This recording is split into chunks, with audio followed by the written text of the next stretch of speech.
السلام علیکم۔ آج پیر ہے جولائی کی 5 تاریخ۔ پاکستان میں عصر شام کے 7، بھارت میں 7:30، اور یہاں ہمارے اسٹوڈیوز کی گھڑیوں میں صبح کے 10 بج رہے ہیں۔ وائس آف امریکہ واشنگٹن کی اردو سروس سے میں ہوں خالد حمید، خبروں کے ایک بلیٹن کے ساتھ۔ امریکہ میں اتوار کو 245واں یوم آزادی بڑے جوش و خروش سے منایا گیا، اور اس سال یہ بہت سی خاندانی اور عوامی تقریبات کی ایک علامتی تجدید تھا جو 1 سال سے زیادہ عرصے سے کورونا وائرس کی وبا کی پابندیوں کے باعث محدود رہی تھیں۔ نیو یارک میں رات بھر فائر ورکس کے 65,000 گولے فضا میں چھوڑے گئے۔ بہت سے ایئرپورٹس مسافروں سے کھچا کھچ بھر گئے۔ امریکن آٹوموبائل ایسوسی ایشن نے کہا تھا کہ 4 جولائی کو لگ بھگ 436 ملین یعنی 4.5 کروڑ امریکیوں کا اپنی گاڑیوں میں سفر کر کے اپنے دوستوں اور رشتہ داروں سے ملنے کے لیے جانا متوقع تھا۔ امریکی صدر جو بائیڈن اور خاتون اول جل بائیڈن نے 4 جولائی کی تعطیل کے اعزاز میں اتوار کے روز وائٹ ہاؤس میں کورونا پر رد عمل دینے والے 1,000 اولین لوگوں اور فوجی عملے کے ارکان کو ایک باربیکیو پکنک اور قریبی نیشنل مال میں آتش بازی کے سالانہ شو دیکھنے کے لیے مدعو کیا۔ اس موقع پر صدر بائیڈن نے کہا کہ امریکہ ایک بار پھر متحد ہو رہا ہے۔ ان کا کہنا تھا کہ آج ہم ایک مہلک وائرس سے اپنی آزادی کے اعلان سے پہلے سے کہیں زیادہ قریب ہیں۔ مہمانوں سے اپنے خطاب میں انہوں نے ان لوگوں کو جنہوں نے ابھی تک کورونا وائرس کی ویکسین نہیں لگوائی ایسا کرنے کی حوصلہ افزائی کی۔ ان کا کہنا تھا کہ یہ وہ سب سے زیادہ حب الوطنی پر مبنی چیز ہے جو آپ کر سکتے ہیں۔ پاکستان کے وزیر اعظم عمران خان ایک روزہ دورے پر پیر کو بلوچستان کے جنوبی شہر گوادر پہنچ گئے ہیں۔ گوادر میں قیام کے وہ کئی نئے منصوبوں کا افتتاح کریں گے جن میں شمالی گوادر میں فری تجارتی زون بھی شامل ہے۔ اس کے علاوہ انہیں گوادر میں جاری چین پاکستان اقتصادی راہداری کے منصوبوں پر بریفنگ دی جائے گی، اور اس دوران وہ گوادر میں چینی کارکنوں اور دیگر عہدیداروں سے بھی ملاقات کریں گے۔ وزیر اعظم گوادر میں جاری چین پاکستان اقتصادی راہداری کے منصوبوں پر جاری پیش رفت کا جائزہ لیں گے۔ افغانستان میں امریکی سفارت خانے نے اتوار کے روز میزبان ملک کو بتایا کہ امریکہ کا سفارتی مشن کو بند کرنے کا کوئی منصوبہ نہیں ہے، جبکہ امریکی قیادت کی غیر ملکی افواج ملک سے انخلا کے مکمل قریب ہیں، اور طالبان کے حملوں نے ملک کی سطح پر سیکیورٹی کے خطرات میں اضافہ کر دیا ہے۔ امریکی یقین دہانی ان رپورٹس کے رد عمل میں سامنے آئی ہے جن میں کہا گیا تھا کہ واشنگٹن کابل میں سفارتی عملے کے لیے ہنگامی انخلا کی تیاری کر رہا ہے۔ مشن نے ٹوئٹر پر لکھا کہ افغانستان میں سفارت خانہ کھلا ہے اور کھلا رہے گا۔ اس نے وعدہ کیا کہ ملک میں مضبوط سفارتی موجودگی برقرار رکھی جائے گی، جیسا کہ صدر جو بائیڈن نے ہدایت دی ہے کہ ہم حکومت اور افغانستان کے لوگوں کے ساتھ جو کام کرتے ہیں اسے جاری رکھیں گے۔ اب جبکہ افغانستان میں لگ بھگ 20 سال کی لڑائی کے بعد آخری امریکی فورسز انخلا کر رہی ہیں، امریکی کمانڈر نے کہا ہے کہ انہیں طالبان شورش پسندوں کی جانب سے ملک کا کنٹرول واپس لینے کی کوششوں اور علاقائی پیش قدمی پر تشویش ہے۔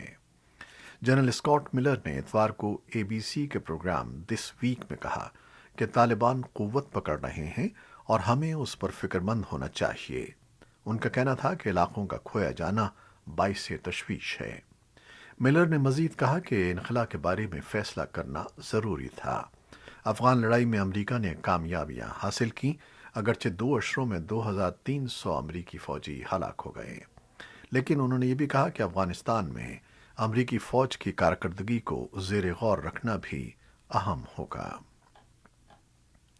افغانستان کی وزارت داخلہ نے پیر کے روز بدخشاں صوبے میں گزشتہ 24 گھنٹوں کے دوران کئی ضلعی مراکز طالبان سے واپس چھین لینے کا دعویٰ کیا ہے۔ طارق آریان نے نامہ نگاروں کو بتایا کہ 10 تک ضلعی مراکز طالبان سے واپس لے لیے گئے ہیں۔ طالبان نے ایم او آئی کے دعوے پر ابھی تک کوئی تبصرہ نہیں کیا ہے، لیکن طالبان نے گزشتہ شب ہلمند صوبے میں ناوا ضلع پر قبضہ کر لیا۔ طالبان نے یہ دعویٰ بھی کیا ہے کہ بدخشاں صوبے میں کئی مزید ضلعوں پر ان کے جنگجوؤں کا قبضہ ہو گیا ہے۔ ادھر افغان وزارت دفاع نے افغان جنگجوؤں کی پیش قدمی کے بعد بدخشاں صوبے کے صوبائی دارالحکومت فیض آباد کے گرد افغان فوج کی اسپیشل فورسز تعینات کر دی ہیں۔ دریں اثنا تاجکستان کے ذرائع ابلاغ نے طالبان کی بدخشاں صوبے میں پیش قدمی کے بعد 1000 سے زیادہ افغان فوجی اہلکاروں کے فرار ہو کر تاجکستان آنے کی اطلاع دی ہے۔ صدر اشرف غنی اور تاجکستان کے صدر امام علی ریمان نے فون پر ان افغان فوجیوں کے فرار ہو کر تاجکستان جانے کے بارے میں بات کی ہے۔ افغانستان میں بدلتی ہوئی صورتحال کے پیش نظر خیبر پختونخوا کے مختلف علاقوں میں تشدد اور دہشت گردی کے واقعات میں اضافہ دیکھنے میں آ رہا ہے۔ دہشت گردی کا تازہ ترین واقعہ سوموار کی صبح شمالی وزیرستان کے علاقے میر علی کی تحصیل اسمن وام میں پیش آیا، جہاں عسکریت پسندوں کے ایک حملے میں 3 اہلکار موت کا شکار اور ایک زخمی ہو گیا۔ ایک روز قبل جنوبی اور شمالی وزیرستان میں گھات لگا کر قتل کے 2 مختلف واقعات میں سرکاری کالج کے لیکچرر اور ایک سرکردہ قبائلی رہنما کو گولی مار دی گئی۔ تجزیہ کاروں کا کہنا ہے کہ افغانستان میں طالبان عسکریت پسندوں کی پیش قدمی سے پاکستان کے اندرونی حالات پر منفی اثرات پڑ سکتے ہیں، لہذا حکومت کو دسمبر سن 2014 میں دہشت گردی کے خاتمے کے لیے مرتب کیے جانے والے لائحہ عمل پر عمل درآمد کرنا چاہیے۔ پاکستان کے صوبہ پنجاب کی اسمبلی نے صحافیوں کے خلاف ایک متنازعہ قانون پاس کیا ہے۔ نئے قانون کے تحت اراکین اسمبلی کا استحقاق مجروح کرنے پر صحافیوں اور سرکاری افسروں کو موقع پر ہی 6 ماہ قید کی سزا دی جا سکے گی۔ نئے قانون کو پنجاب اسمبلی ممبرز تحفظ استحقاق ترمیمی بل کا نام دیا گیا ہے، جس کے خلاف پاکستان بھر کے صحافی سراپا احتجاج ہیں۔ دوسری جانب حکومتی ترجمان کا کہنا ہے کہ ترمیمی بل میں متنازعہ شقیں واپس لی جا رہی ہیں۔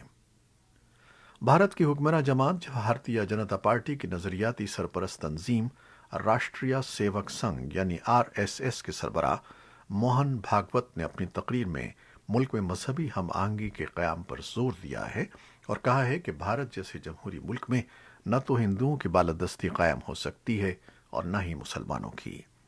انہوں نے ایک کتاب کے اجرا کی تقریب میں تقریر کرتے ہوئے کہا کہ ہندوؤں اور مسلمانوں کے درمیان اختلافات کو بات چیت کی مدد سے دور کیا جا سکتا ہے، نہ کہ لڑائی جھگڑے سے۔ ان کے مطابق ان کی تقریر کو ووٹ بینک کی سیاست سے جوڑ کر نہ دیکھا جائے، لیکن تجزیہ کاروں کا کہنا ہے کہ ایسا لگتا ہے کہ ان کی تقریر مودی حکومت کی گرتی مقبولیت کو سہارا دینے کے لیے تھی۔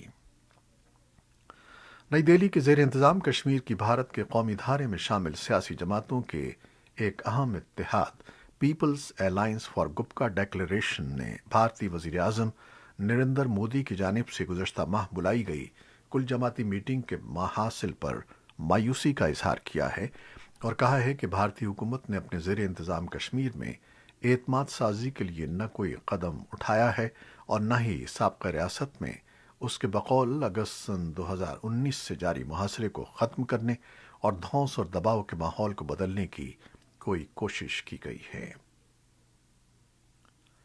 فلپائن کی فوج کے سربراہ سری لوسو بیجانا نے کہا ہے کہ اتوار کی سپہر فوجی طیارے کے حادثے میں ہلاک ہونے والوں کی کل تعداد 50 ہو گئی ہے۔ فلپائن کے جنوبی صوبے سولو کے جولو ایئرپورٹ کے قریب اتوار کو یہ فوجی طیارہ گر کر تباہ ہو گیا تھا۔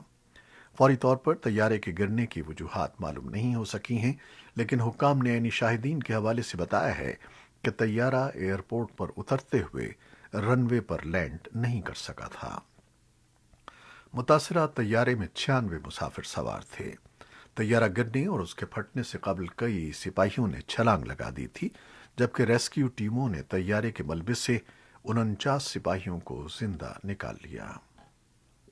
رائٹر کے مطابق فوجی ترجمان کرنل ایڈگارڈ ریوالو کا کہنا ہے کہ طیارے پر کسی قسم کے حملے کا کوئی اشارہ نہیں ملا ہے۔